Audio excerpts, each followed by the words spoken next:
Now it came about in the days when the judges governed, that there was a famine in the land, and a certain man of Bethlehem in Judah went to sojourn in the land of Moab with his wife and his 2 sons.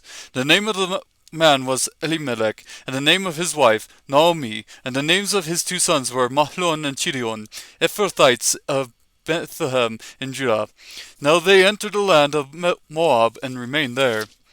Then Elimelech, Naomi's husband, died, and she was left with her 2 sons. They took for themselves Moabite women as wives. The name of the one was Orpah, and the name of the other Ruth, and they lived there about 10 years. Then both Mahlon and Chilion also died, and the woman was bereft of her 2 children and her husband.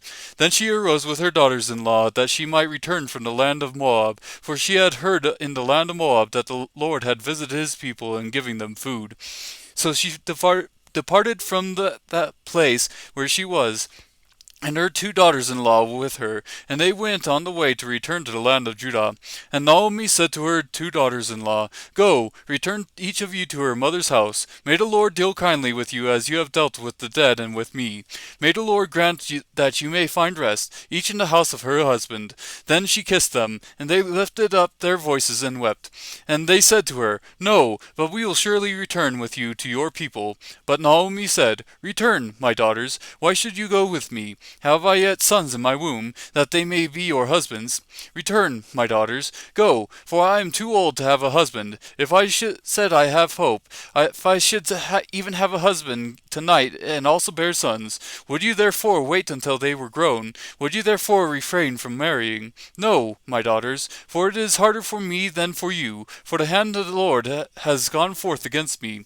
And they lifted up their voices and wept again, and Orpah kissed her mother-in-law, but Ruth clung to her. Then she said, Behold, your sister-in-law has gone back to her people and her gods. Return after your sister-in-law. But Ruth said, Do not urge me to leave you or turn back from following you. For where you go, I will go, and where you lodge, I will lodge. Your people shall be my people, and your God, my God.